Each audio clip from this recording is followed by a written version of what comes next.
Hi. I don't know why I thought this would be interesting. Guess what today's video is about? Sorry, one more.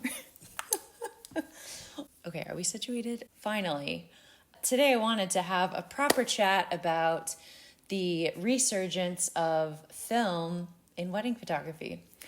This is a topic that's near and dear to my heart, I guess you could say, but also something that I actively work on and am excited about, probably to a level that I shouldn't be. It's quite nerdy sometimes when you have conversations with normal people about film and they don't get it, then you realize how weird you are. But if you found this video, hopefully you think film photography is cool like I do.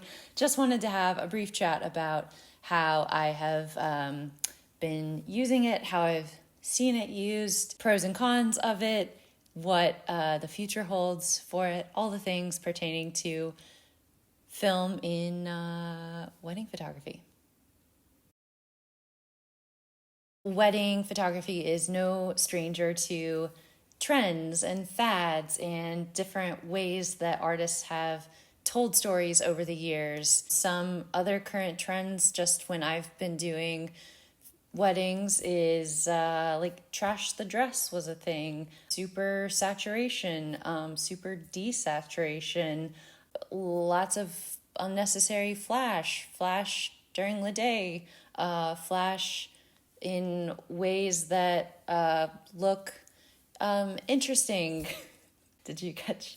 You're catching that? Photography is subjective. Everybody has different styles that they gravitate towards and appreciate and enjoy. And I personally think of wedding photography, I think of those old school, like black and white, like the iconic celebrity photos, Audrey Hepburn's wedding photos, Elizabeth Taylor, and just very classic, direct flash. You don't even really know that it's film. It's just feels elegant and timeless and wonderful. I think of my grandparents' wedding photos. So that's sort of what I think of when I think of wedding photography and how I view it in terms of aging generation after generation. Quite funny that we're in this state with wedding photography where we have everybody, is very excited about film and shooting on film. And it's kind of strange that we've gone forwards only to go kind of backwards to where we started. When we think about our memories, they're not always sharp and in perfect focus. Sometimes our memories tend to be a little fuzzy, a little grainy, maybe a little inconspicuous, and film captures that really well. It's, some of it might be a softer, lighter focus.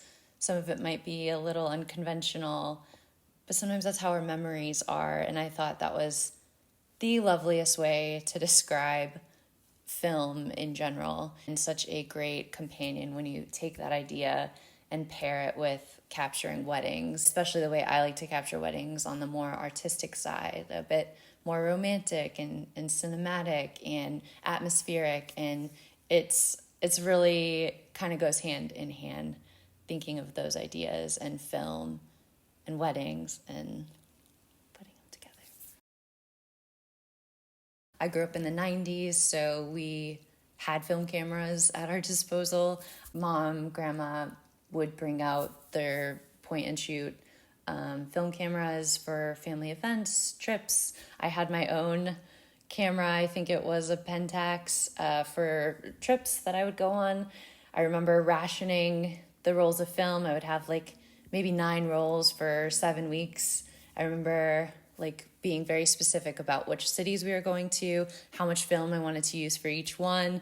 And then I also have, memories of taking the film into, I think Walgreens was our go-to spot. So taking film into Walgreens, dropping it off, and then picking it up next week. And then, of course, getting what the film prints and what they felt like, and how fun it was to see memories being something you could tangibly hold was super cool. So I feel very fortunate to have grown up kind of knowing film already, having a familiarity with it. I'm very much a businesswoman at the end of the day. Started my company in Los Angeles, which is one of the hardest markets to break into. I think I was always thinking of, okay, what way could I differentiate myself? What could I offer that would be different and unique? I had a photo booth for a long time. That was a result of that. But one of the things that I toyed around with in the beginning was film, adding an element of film to the documentation of a wedding day, adding it as a small add-on, and then it sort of grew a lot from there. Almost all of my wedding packages now have film on them, with them, and I shoot film a lot. So it's been exciting for my own journey to see how it's grown and how I've improved, and then, like, of course, what's to come with it. So it's a big trend. Lots of people are adding it or trying to add it or interested in adding it. So a good time to kind of be in the know about film photography in general, as it pertains to weddings, of course, for this video. It's very expensive. Film itself, just the roll, one roll can cost between $8.99 up to some slide films that I've purchased have been like $28. Developing can be very costly. If you just do straight up developing without scanning it in, I think you can save some money. But you're looking at sometimes 12 to 15 upwards. It's more if it's black and white, more if it's slide film. Shooting film's an inconvenience. Like, you have to have a whole nother camera for it. You have to carry more gear with you.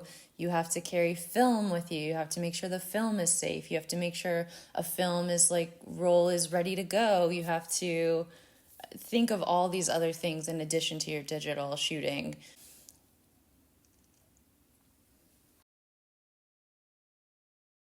Probably the biggest amount of hate that I hear and see around the world about film is, why can't you just edit it to make it look like film? And you can do that. There are a number of presets that do film emulations. You can get very specific too. You could do a Portra 800 or a Portra 160 or a black and white. Just throw on a preset and it looks just like film.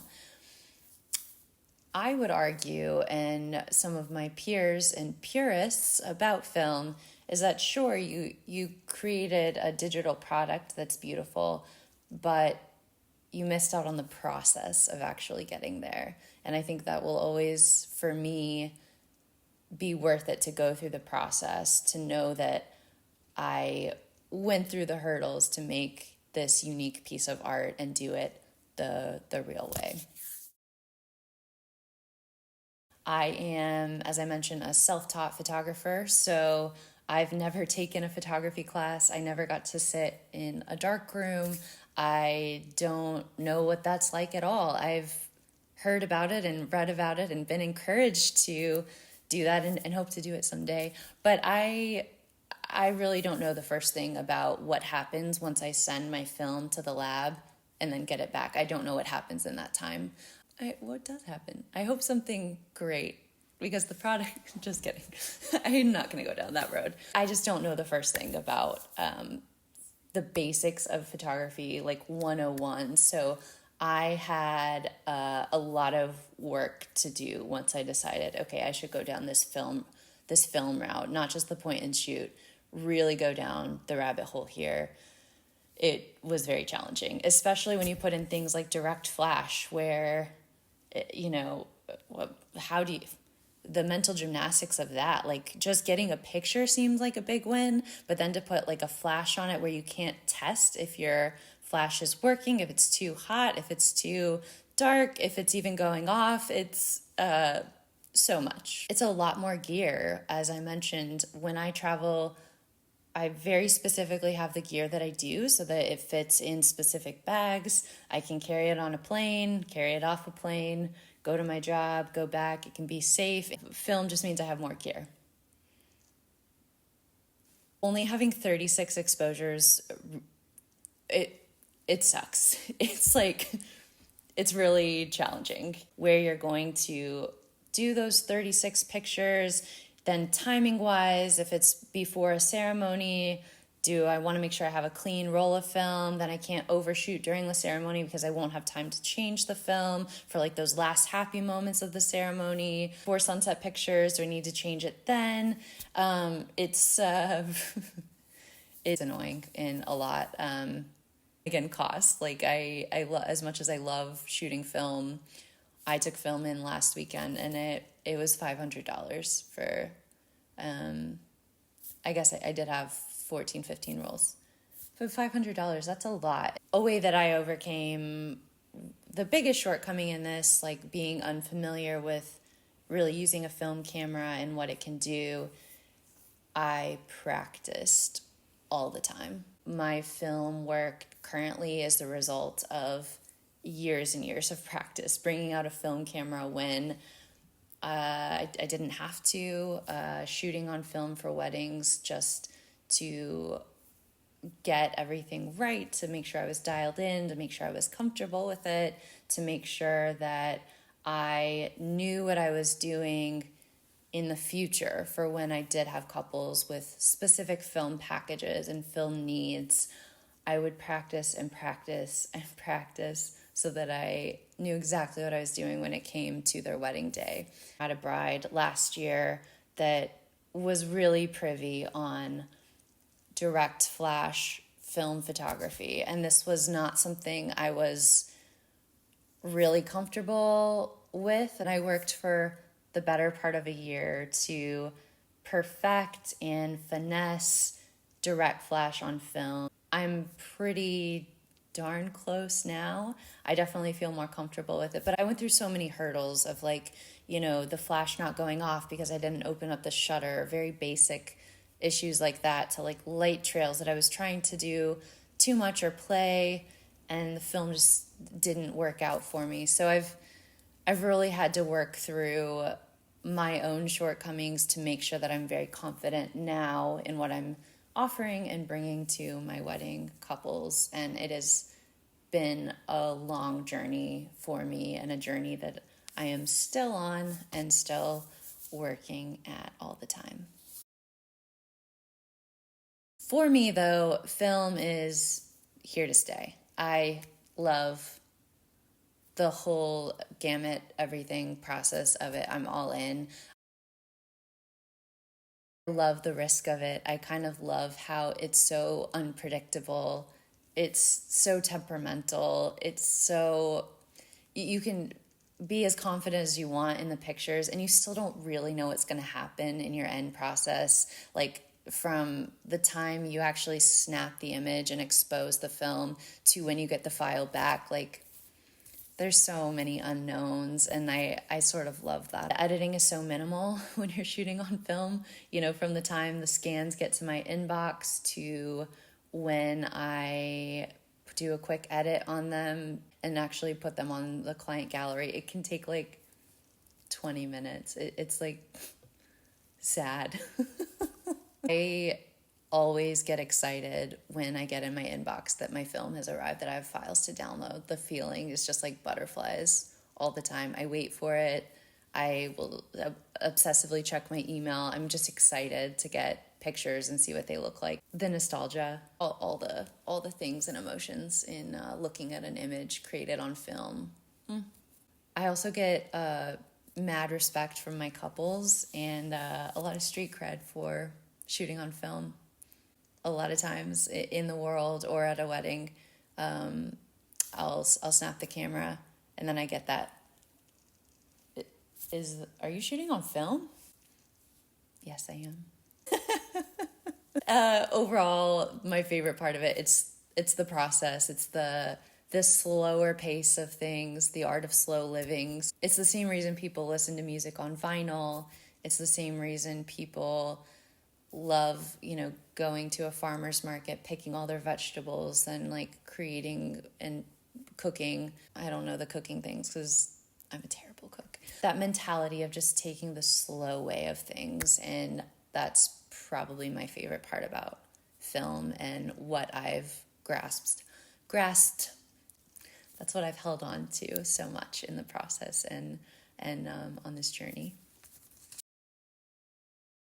Portra 800, Portra 400, Portra 160, black and white HP5, sometimes Kodak T-Max, the 400. I'm still learning my black and white. HP5 I know is like wonderful. That's probably a go-to for sure.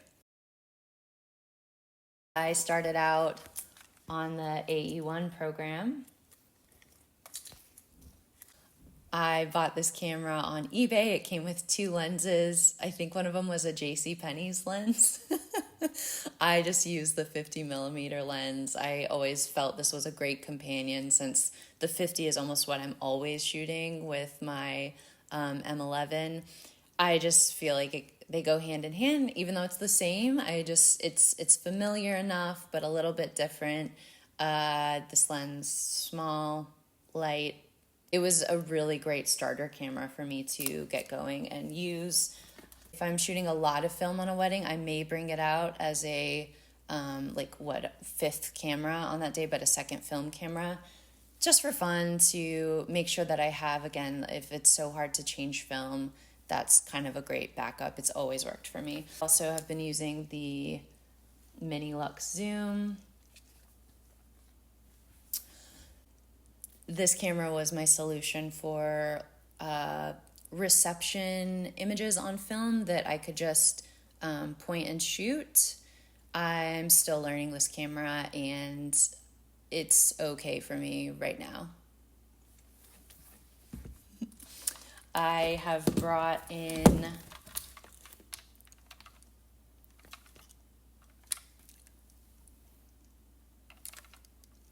that was so unnecessary, especially for these cameras. I have been using Holgas. I used them recently waiting to get film back. I don't know if this will be a staple in my bag, but it is fun to shoot on medium format. It's a very easy camera to use.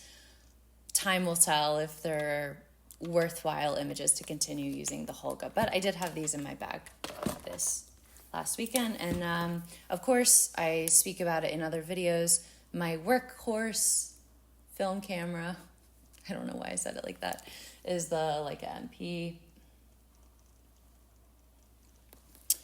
She's a beaut. I do a lot of videos on this camera and my experience using it. This is my partner in crime when I am shooting film on a wedding day. I almost always have this one strapped on me somehow. I love it the most because I can change the lenses out between the M11 and this camera. It makes it really, really slick on the wedding day. By far my favorite setup is having this around one shoulder and the M11 on the other. Yeah, I know. I have used the Summilux 24 millimeter lens.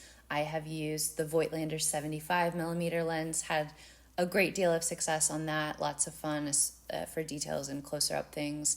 I have tried the 21 millimeter TT Artisan lens. I think what will be my new go-to will be the 35 millimeter Summicron lens. I have the version 2. I'll do a whole thing on that. I'm very excited about it. But I think 35 is, classic street photographer perspective in 35 millimeter. And I think it's really perfect for documenting photojournalism approach that I do with weddings. It's kind of sweet spot there. It's very interesting conversation about the tools that you use to actually get these film pictures. I am to the belief that the gear does matter. I did shoot for years on the AE1 program and really do enjoy those images. As far as, exposure correct and all of that, I think the quality of the image is very pretty. Without sounding like a snob, the Leica MP images are fantastic. It's the highest quality possible. And at the level of photography I'm doing for weddings, I want to give my couples the best quality I possibly can. So for me, the Leica MP makes the most sense for that. Sorry. I do think it matters, the tools that you have. It makes a difference. I want to be able to give a really high quality film image to my couples. And there are a lot of photographers out there that are just like, oh, I do a film add-on package. I do a toy camera, or like this camera that I've had for a long time. Like it takes film pictures. I just think there's a dangerous line in there. Sure, it's fun for you as a photographer, but are you really serving the couple well by just like bringing out a toy camera when you could have shot it with a digital medium and done like a really great job at it? It's an interesting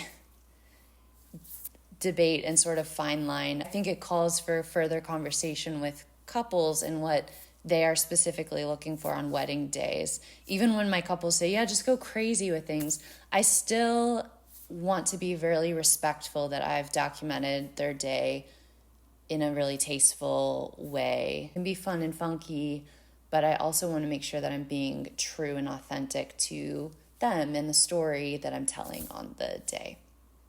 There's a fine line. What we were just chatting about, get a wonderful tool that you're comfortable using.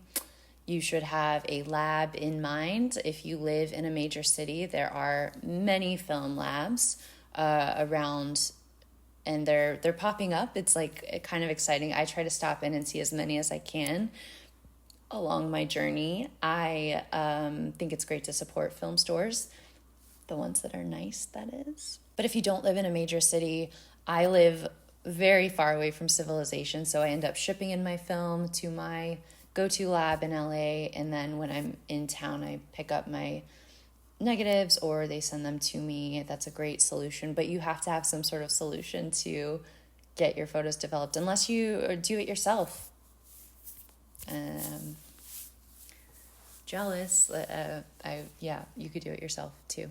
Have some sort of access to film and have a good understanding of what you're capturing and then what the different film stocks do for the setting.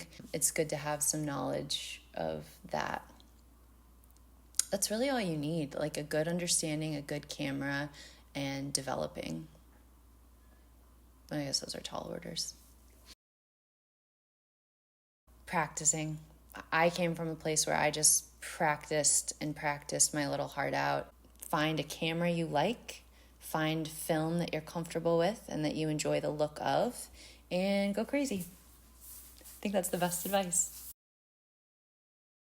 I do think film is here to stay. I think that the look is becoming so well known and such a staple in the wedding world that I think in some forms it will always be something that's, on the realm of common knowledge. I don't think everybody will know about it or care about it, and that's fine. But I do think that, and quietly hope that it will be something that people, my couples and other couples, always know about, have some kind of knowledge about. And that gets us to the future of film.